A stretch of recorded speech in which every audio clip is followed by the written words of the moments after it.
Hello बच्चों, welcome back. एक बार फिर से स्वागत है आपका क्रिप्टोग्राफी की इस मिनी सीरीज़ में, वेरी शॉर्ट इंट्रोडक्शन में। अभी हम लोग बात करने वाले हैं एल्जेब्रिक स्ट्रक्चर की। जैसा कि हम लोगों ने बात की थी कि कॉम्प्लेक्स मैथमेटिकल स्ट्रक्चर चाहिए होगा चीज़ों को, संदेशों को छुपाने के लिए। तो एल्जेब्रिक स्ट्रक्चर से ज़्यादा खूबसूरत हमारे पास गणित में कह सकता हूँ कुछ ज़्यादा नहीं चीज़। तो ये बड़ा ही अच्छा सा फील्ड है जो कि बहुत ही सिस्टमैटिक, और नंबर थ्योरी बहुत ही सिस्टमैटिक तरीके से हमारे सामने चीज़ों को पेश करती है। तो अलजेब्रिक स्ट्रक्चर में अगर हम बात करें तो हम लोग बात करते हैं ग्रुप की, हम लोग बात करते हैं रिंग की, हम लोग बात करते हैं फील्ड की। हालांकि इसको मैं बहुत ही समराइज फॉर्म में आपके सामने रखूँगा। मेन हमें नंबर थ्योरी, कुछ थ्योरम्स को पढ़ना है इस पर्टिकुलर टॉपिक में। So all the algebraic structures are interlinked, और उनकी इंटरलिंकिंग को दिखाता हुआ हमारे पास ये स्ट्रक्चर है। देखो भाई, अगर हमारे पास हमारा जो सेट है वो क्लोजर एडिशन के अंतर्गत क्लोजर है। क्लोजर का कहने का मतलब है, जैसे मान लो आपके पास दो कंपोनेंट है ए और इनको जोड़ो बी, आया सी। अगर सी हमारे सेट में हिस्सा है, जो हमने सेट माना है उसमें सी भी एज अ कंपोनेंट है, तो आपने उसी सेट से एक एलिमेंट उठाया ए, उसी से एक एलिमेंट उठाया बी, दोनों को जोड़ा, ऐड किया, सी मिला, और सी भी ऑलरेडी हमारे पास उस बॉक्स के अंदर मौजूद है। जिसका मतलब है कि ये जो ऑपरेशन है प्लस का ऑपरेशन, जो बाइनरी ऑपरेशन की कैटेगरी में आता है, तो ये प्लस का ऑपरेशन के अंतर्गत क्लोजर प्रॉपर्टी फुलफिल हो रही है। Associative of addition, associative property का मतलब होता है आपने ए में बी को जोड़ा, बी में ए को जोड़ा, तो वो उस तरह का है। या ए को जोड़ करके ए प्लस बी प्लस सी, ए प्लस बी पहले जोड़ो फिर बी प्लस सी जोड़ो तो सेम नंबर आए, उस तरह की चीज़ें। एडिटिव आइडेंटिटी अगर है, मतलब 1 में 0 जोड़ा तो 1 आ गया, तो 0 यहाँ एक आइडेंटिटी है। एडिटिव इन्वर्स, 1 है -1 है, जोड़ा तो 0 आ गया तो इन्वर्स है। तो अगर आपके पास कोई सेट है जिसमें वो क्लोजर प्रॉपर्टी शो कर रहा है एडिशन के लिए, वो एसोसिएटिव प्रॉपर्टी शो कर रहा है एडिशन के लिए, उसके पास आइडेंटिटी एलिमेंट है एडिशन के लिए, उसके पास इन्वर्स एलिमेंट है एडिशन के लिए, तो उस सेट को हम नाम देंगे ग्रुप। ठीक है। लेकिन अगर वही सेट एक और प्रॉपर्टी को फॉलो करता है, सो कम्यूटेटिव ऑफ एडिशन कहते हैं, एडिशन कम्यूटेशन। अब ए को बी कर दो या बी को ए कर दो, एक ही चीज़ आए, तो ऐसी स्थिति में उस ग्रुप को हम एबिलियन ग्रुप कहते थे। याद रखना, ग्रुप 4 प्रॉपर्टी शो करता है: closure, association, additive, inverse for addition operation. Group अगर क्लोजर, इनवर्स, आइडेंटिटी और एसोसिएटिवनेस के साथ में कम्यूटेटिव भी हो जाए तो वो एबिलियन ग्रुप कहलाता है। तो ये तो सारा मामला हो गया एडिशन के ऑपरेशन के लिए। लेकिन अगर वही सेट क्लोजर शो करे मल्टीप्लिकेशन के लिए भी, मतलब पहले आपने ए और बी को जोड़ा, सी आया, सी वहाँ पे था, अब की बार आपने कोई एलिमेंट ले लिया पी और क्यू, और पी और क्यू को मल्टीप्लाई किया, पी और क्यू को मल्टीप्लाई किया, आ गया आर, और आर भी उस सेट के अंदर है, यानी मल्टीप्लाई के लिए भी क्लोजर है। वो हो एसोसिएटिव मल्टीप्लिकेशन हो, मतलब ए इंटू बी इंटू सी है, तो वो चीज़ वही है कि ए इंटू बी कर दो फिर सी से मल्टीप्लाई करो, या बी सी से मल्टीप्लाई करके फिर ए से करो, तो वो एसोसिएटिव प्रॉपर्टी है। अगर डिस्ट्रीब्यूशन लॉ फॉलो कर रहा है मल्टीप्लिकेशन के लिए, तो अगर आपके पास 1 2 3 4 5 6 7 8 अगर कोई set closure, addition, associative addition, additive identity, additive inverse, commutative addition, closure multiplication, associative multiplication, distribution law, इन सबको फॉलो कर रहा है तो उसको हम रिंग कहेंगे, उस सेट को हम रिंग कहेंगे। अगर कम्यूटेटिव ऑफ मल्टीप्लिकेशन भी अडॉप्ट कर लिया तो उस रिंग को हम कम्यूटेटिव रिंग कहेंगे। आप देख लो ना कैसे बिल्डअप हो रहा है। ग्रुप में 4 प्रॉपर्टी थी, एक और ऐड हो गई, एबिलियन हो गई, फिर उसमें 3 मल्टीप्लिकेशन की प्रॉपर्टी ऐड हो गई, तो 4 1 5 5 3 8 प्रॉपर्टी के साथ वो रिंग बन गया। उसमें कम्यूटेटिव भी मल्टीप्लिकेशन का आ गया तो कम्यूटेटिव रिंग 9 हो गई। अब अगर उसके पास मल्टीप्लिकेटिव आइडेंटिटी भी है और नॉन जीरो डिवीजर भी है, 2 चीज़ें और आ गई। अगर उसके पास मल्टीप्लिकेटिव आइडेंटिटी भी है और नॉन जीरो एडवाइज़र भी है, जैसे x है तो 1/x भी है, तो उस समय आपके पास जो कंप्लीट सेट बनेगा उसको हम नाम देंगे इंटीग्रल डोमेन। और आखिर में अगर उसमें मल्टीप्लिकेटिव इन्वर्स आ गया, जैसे मल्टीप्लिकेटिव आइडेंटिटी थी, ऐसे ही अगर उसमें मल्टीप्लिकेटिव इन्वर्स भी आ गया, तो अब वो जो कंबाइंड स्ट्रक्चर बनेगा सेट का, उसको हम फील्ड कहेंगे। तो ग्रुप 4 नंबर ऑफ प्रॉपर्टी 4 है, एक और जुड़ गई कम्यूटेटिव की तो अबिलियन ग्रुप, उसके बाद 3 मल्टीप्लिकेटिव प्रॉपर्टी जुड़ गई रिंग, उसमें एक और जुड़ गई कम्यूटेशन की तो कम्यूटेटिव रिंग, उसमें फिर multiplicative identity non zero divisor जुड़ गया तो इंटीग्रल डोमेन, उसमें अगर मल्टीप्लिकेटिव इन्वर्स जुड़ गया तो हमारा रिंग। इस तरह से हमारे फील्ड, इस तरह से ग्रुप से रिंग, रिंग से फील्ड, हमारा पूरा स्ट्रक्चर बनता चला जाता है। ठीक है, ये हो गया। अब हम आते हैं प्राइम नंबर थ्योरी पे। बहुत शॉर्ट में कुछ चीज़ें समझ लिए कि इससे प्राइम और रिलेटिव प्राइम नंबर क्या होते हैं। तो prime number is divisible by 1 number, जब वो 1 से भाग हो जाते हैं तो उनको हम प्राइम कहते हैं। 2 numbers are relatively prime if they have no common divisor other than 1। अगर 2 नंबर है जैसे 5 और 7, सपोज 5 और 7, इनमें अगर आप देखोगे तो इनमें ये 5 7 से भाग नहीं जा रहा पूरी तरह से, 7 5 से भाग नहीं जा रहा पूरी तरह से, लेकिन 1 सबको डिवाइड कर रहा है। तो इन 5 और 7 दोनों में 1 जो है वो कॉमन डिवीजर है। तो चूंकि 1 ही केवल कॉमन डिवीजर है, इसीलिए ऐसे नंबर को हम रिलेटिवली प्राइम कहेंगे। 5 और 7 एक दूसरे के रिलेटिवली प्राइम है, क्योंकि इन दोनों में कुछ भी कॉमन नहीं है सिवाय 1 नंबर को छोड़ करके।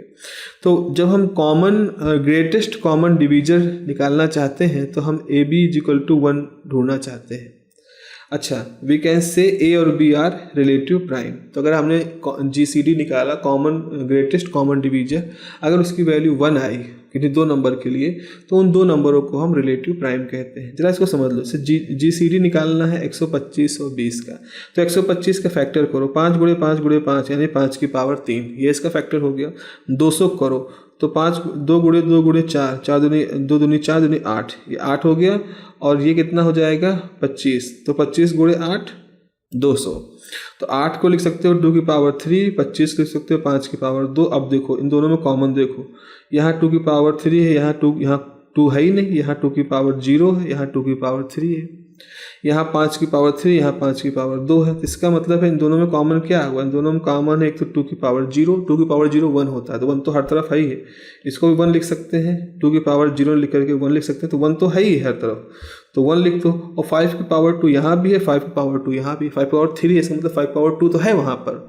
तो इस तरह से आपके पास 25 जो है वो GCD निकल के आ गया। तो GCD ऑफ 125 20 कितना है 25। ऐसे ही अगर आप 10 और 21 के निकालोगे तो 10 का फैक्टर है 1 × 2 × 5 दूनी 10, या 1 × 10 ऐसे लिख सकते हो। 21 लिख सकते हो 3 7 21, या 1 × 21। तो अगर हम इसका कॉमन डिवीजर निकालें तो क्या है, कॉमन डिवीजर में देखो क्या है 1 ही रहेगा केवल, क्योंकि यहाँ 10 है, यहाँ कहीं भी 10 नहीं है। तो कुल मिला के इसका common divisor, greatest common divisor 1 आएगा, यानी कि 10 और 21 क्या है रिलेटिवली प्राइम है। ये हमारे रिलेटिवली प्राइम नंबर्स हैं।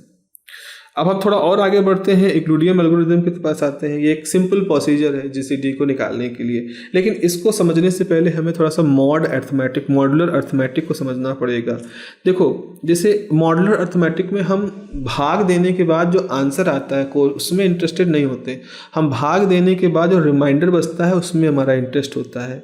तो जैसे आप लिख रहे हो A mod n, तो A mod n का मतलब है कि आपने A को n से भाग दिया, मान लो P टाइम भाग गया, ये 2n आया और घटाया तो R आया, तो हमारा इंटरेस्ट इस R के अंदर है। सपोज एग्जाम्पल 27 mod 5 इसको लिखना है, तो इसका मतलब है 5 को 27 से भाग दोगे तो 5 × 5 = 25, हासिल आया 2, तो 27 mod 5 का मतलब हो गया 2। 12 को किया, 12 को 36 से भाग दिया, 12 3 जा 36, शेषफल आया 0, तो यहाँ इसका मॉड आ गया 0, तो 36 mod 12 0 है। -18 mod 14, तो देखो माइनस को वैसे रहने देते 18 14, तो ये हो जाएगा 14, रिमाइंडर आएगा 4, तो -4, चूँकि माइनस हम आगे ले आए। लेकिन -4 कई बार होता है ना, मॉड का आंसर माइनस में नहीं लिखते हैं, तो अगर ऐसा है तो आप उसको प्लस में कन्वर्ट करना पड़ेगा। चूँकि आप डिवाइड कर रहे हो 14 से, तो जो -4 आया उसमें 14 को जोड़ना पड़ेगा। आपने -4 में 14 को जोड़ा, आंसर आया 10, तो आप लिखोगे कि -18 mod 14 = 10 या -4। ये दोनों इसके आंसर हमारे सामने हैं। तो GCD AB क्या मतलब है। अब यूक्लिडियन एल्गोरिथम में क्या होता है कि अगर आप A और B का ग्रेटेस्ट कॉमन डिवीजर निकालना चाहते हो तो असल में आप मॉड ए और मॉड बी का ग्रेटेस्ट कॉमन डिवीजर निकाल दो, नेगेटिव साइन को आप यहाँ ना लो। So for any non negative integer A and any positive integer B, GCD क्या होता है? जीसीडी होता है बी ए मॉड बी। इसी को हम कहते हैं यूक्लिडियन एल्गोरिदम। तो यूक्लिडियन एल्गोरिदम क्या है? अगर हमारे पास ए और बी ये दो नंबर हैं, दो कोई नॉन नेगेटिव इंटीजर नंबर हैं, तो उनका ग्रेटेस्ट कॉमन डिवीजर कैसे निकालो? आप बी ले लो और उसके बाद ए मॉड बी ले लो और इस प्रोसेस को बार बार रिपीट करो तो आप ए और बी का जीसीडी निकाल सकते हो। एग्जाम्पल देखो, जैसे 55 है 22 है, यहाँ 55 ए है 22 बी है, तो आपने इस इक्वेशन नंबर 1 के हिसाब से जीसीडी ले लिया बी यानी कि 22 ले लिया। उसके बाद 55 मॉड 22 ले लो, तो जीसीडी हो गया 22, 55 मॉड 22 यानी 22 को अगर हम 55 से डिवाइड करेंगे तो 55 2 टाइम्स 44 तो ये जाएगा 1 रिमाइंडर बचा 1। तो आपने लिखा 55 मॉड 22 का रिमाइंडर कितना हुआ? 1 यानी 11। अब 11 को अगर हम 22 से मॉड करें, मॉड लें, तो ये बचेगा 11 0 0 ये बचेगा। तो ये आंसर आ जाएगा। अब इसका आंसर कितना आएगा? इसका मतलब ये हो जाएगा, इसका मतलब हो जाएगा GCD 11 22 मॉड 11 और वो आपको दे देगा 11 0, आंसर आ जाएगा 11। तो यहाँ पर आपका आंसर आ गया 11। ऐसे ही रिपीटेटिव प्रोसेस करके हम निकाल सकते हैं। जैसे यहाँ देखो 18 12, तो आपने GCD लिया 12 और उसके बाद लिखा 18 मॉड 12, तो 12 को जब 18 से डिवाइड किया तो 12 एकम 12 हासिल आया 6, तो आपके पास आंसर आ गया 6। तो आपने सीधे यहाँ पे इस चीज़ को स्किप करते हुए सीधे लिख दिया 12, 6। उसके बाद फिर क्या लिखोगे? 6 12 मॉड 6, तो 6 12 मॉड 6 को 12 से डिवाइड करोगे रिमाइंडर कुछ नहीं बचेगा 0, तो GCD आ गया 0 6 और आंसर ये आ गया 0 आ गया, तो वही जो आंसर है वही आंसर आ जाएगा। ऐसे ही GCD 10 और 11 का करोगे तो देखो ये हमने लिखा है यहाँ पर, इस चीज़ को आप ऐसे भी समझ सकते हैं। अच्छा, अगर हमें एक्सटेंडेड यूक्लिडियन एल्गोरिदम की बात करनी हो तो एक्सटेंडेड यूक्लिडियन एल्गोरिदम जो होता है उसमें थोड़ा सा कॉम्प्लिकेशन बढ़ जाता है। हम केवल ए और बी ना लेकर के दो इंटीजर एस और टी को भी वहाँ पर कंसीडर करते हैं। तो यहाँ पर क्या हुआ, जो एक्सटेंडेड यूक्लिडियन है इसको कैलकुलेट करते हैं तो GCD ऑफ ए बी के साथ साथ हम इंटीजर एस और टी को भी इवेलुएट करते हैं। प्रोसेस थोड़ा कॉम्प्लिकेटेड है, एल्गोरिदम के पर्सपेक्टिव से ज़्यादा इंपॉर्टेंट है, तो हम इसको बस इतना ही रख करके आगे बढ़ जाते हैं। अब हम आते हैं फर्मेट लिटिल थ्योरम और आयलर थ्योरम के पास। तो दोनों ही महान बहुत फिजिसिस्ट मैथमेटिशियन रहे हैं। तो both the theorems are very important in the asymmetric cryptography. इस चीज़ को नोट कर लो। हमारी जो फर्मेट थ्योरम है, जो आयलर थ्योरम है, किसके लिए ज़्यादा इंपॉर्टेंट है? असिमेट्रिक क्रिप्टोग्राफी के लिए। यानी यहाँ पर जो यूजर की इस्तेमाल कर रहा है वो और जो रिसीवर की इस्तेमाल कर रहा है वो, दोनों में थोड़ा सा अंतर आ जाता है। तो फर्मेट लिटिल थ्योरम क्या है कि अगर आपके पास ए कोई इंटीजर है जो कि पी से डिवाइड नहीं हो रहा है, ए कोई इंटीजर है पी से डिवाइड ना हो, जैसे ए 2 है पी 5 है, तो 5 को 2 से भाग नहीं दे पाओगे। तो ऐसी स्थिति में a की पावर p माइनस 1 होगा 1, जबकि मॉड p लिया गया है। या आप a की पावर p लो लोगे तो यहाँ 1 की जगह पे आ जाएगा a, मॉड होगा p। क्या मतलब है, एग्जाम्पल समझते हैं। मान लो हमने किसी एग्जाम्पल के तहत हमने a की वैल्यू 2 चुन ली, तो a हमारा एक इंटीजर है जो कि p से डिवाइड ना हो। तो ऐसा इंटीजर जो 2 को डिवाइड ना करे, मान लो 5 है, तो इस फार्मूले को देखो a p माइनस 1, तो आप 2 की पावर 5 माइनस 1 2 की पावर 4 लोगे 16, और यहाँ पर 5 है। तो अगर आप देखो 16 को 5 से डिवाइड करोगे तो रिमाइंडर 1 बचेगा। तो वही देखा आपने, जैसा कि ये फार्मूला कह रहा है a की पावर p माइनस 1 पे रिमाइंडर 1 बचता है, तो आपने देखा 2 की पावर 5 माइनस 1 2 की पावर 4, तो अगर मॉड 5 पे लेंगे तो आंसर 1 आएगा। ऐसे ही दूसरे फार्मूले को देखो, अगर 2 की पावर 5 है तो आंसर आएगा 32। अब इसको अगर 5 से डिवाइड करो तो 5 से 32 डिवाइड करोगे तो 5 छक्का 30, रिमाइंडर आ जाएगा 2, यानी कि a ही आ जाएगा। तो जो a था वही आंसर आ गया। a की power p is equal to 2 जब हम मॉड का इस्तेमाल यहाँ पर कर रहे हैं। इस तरह से एग्जाम्पल नंबर 2 भी है, एग्जाम्पल नंबर 3 है, इनको भी आप लोग प्लीज़ देख लीजिएगा। आते हैं अपने आयलर के फाई फंक्शन पर। आयलर के थ्योरम को समझने से पहले हमें आयलर का फाई फंक्शन समझना पड़ेगा। तो फाई क्या है? फाई n है कि how many numbers are between 1 and n-1 which are relatively prime to n। अगर हमने कहीं फाई n लिखा है तो इसका मतलब ये है कि 1 से लेकर के n-1, अब n की वैल्यू 20 हो सकती है। अगर n की वैल्यू आपने 20 मानी है तो आपकी परिभाषा का मतलब 1 से लेकर के 19 तक के जो नंबर हैं, इसमें से कितने ऐसे नंबर हैं जो रिलेटिवली प्राइम है। रिलेटिवली प्राइम का मतलब क्या होता है? ऐसे नंबर जो केवल 1 से डिवाइड हो, उनमें और कुछ कॉमन ना हो। तो फाई n एक ऐसा फंक्शन, इसको कि हम आयलर टोटेंट फंक्शन कहते हैं या आयलेंड फाई फंक्शन कहते हैं, जो ये बताता है कि 1 से लेकर के n-1 के बीच में कितने ऐसे नंबर हैं जो कि रिलेटिवली प्राइम है, ये हमें बताता है यहाँ पर। तो फाई n बराबर, अब यहाँ पे कैसे लिखेंगे? मान लो फाई n के दो नॉन जीरो फैक्टर हैं, एक फैक्टर p है, एक फैक्टर q है। तो अगर आप फाई n निकालना चाहते हो तो आप p-1 q-1 निकाल लो। p और q क्या है? ये n के नॉन जीरो या नॉन यूनिट आपके पास फंक्शन है। तो अगर आप 5-4 लिख रहे हो तो इसका मतलब 2 × 2 लिख सकते हो। तो अगर आप 2 × 2 लिख सकते हो तो 2 माइनस, तो इसको मान लो p हो, इसको मान लो q, तो ये हो जाएगा p-1, और इसको लिख सकते हो q-1, तो 1, तो ये हो जाएगा 1 × 1, 1 × 1, शायद कुछ गड़बड़ कर दिया मैंने। ऐसे यहाँ पे देखो 5 है तो 1 - 5 है, तो आप 1 को तो छोड़ दो, 5 - 1 रखोगे तो 4 आ जाएगा। इस तरह से इसके रूल्स यहाँ पर आपको दिखाई पड़ रहे हैं इस जगह पर। अगर हम आयलर थ्योरम की बात करें तो any two integers a and n that are relatively prime, then ये जो वैल्यू होगी a की पावर फाई n बराबर 1 mod n, ये आएगा। मैं इसको थोड़ा सा चेक कर लूँगा बच्चों, ये थोड़ा सा मैंने क्या सोच के लिखा था, मुझे देखना पड़ेगा, कहीं से गड़बड़ हो रही है, ये ऐसा नहीं होना चाहिए। इसको 4 है तो 4 × 3 3 हो जाएगा। ठीक है, मैं देखता हूँ इसको, आगे के वीडियो में मैं कोशिश करूँगा इसको मैं आपको समझा दूँ। तो आयलर थ्योरम क्या कहती है कि अगर कोई a है, कोई नंबर है, प्राइम नंबर है, और आपका आयलर फंक्शन है, तो अगर उसकी पावर है तो 1 होगा mod n के लिए। इससे इसका एग्जाम्पल है, मान लो p की वैल्यू 6 है, a की वैल्यू 5 है।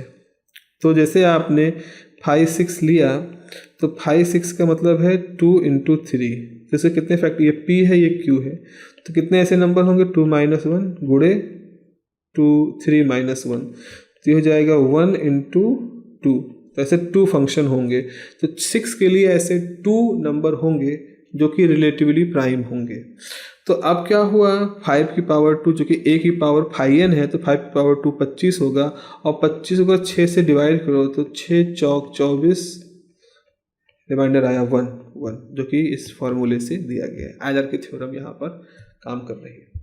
तो प्यारो, इस तरह से हमारे पास हमने कुल ये चौथा पार्ट था इस पूरे सीरीज का, जिसमें कि आपने चीज़ों को पढ़ा है। कुछ चीज़ें हैं जो मैं इसको आपको इसके बाद में आपको मैं समझा दूंगा। ठीक है, एक पोर्शन मुझे थोड़ा सा अटपटा लगा, वो मैं आपको बता दूंगा किसी शॉर्ट वीडियो में। तो ठीक है, रुकते हैं यहीं पर, तब तक के लिए अपना ध्यान रखिए। Have a nice day, take care, bye bye.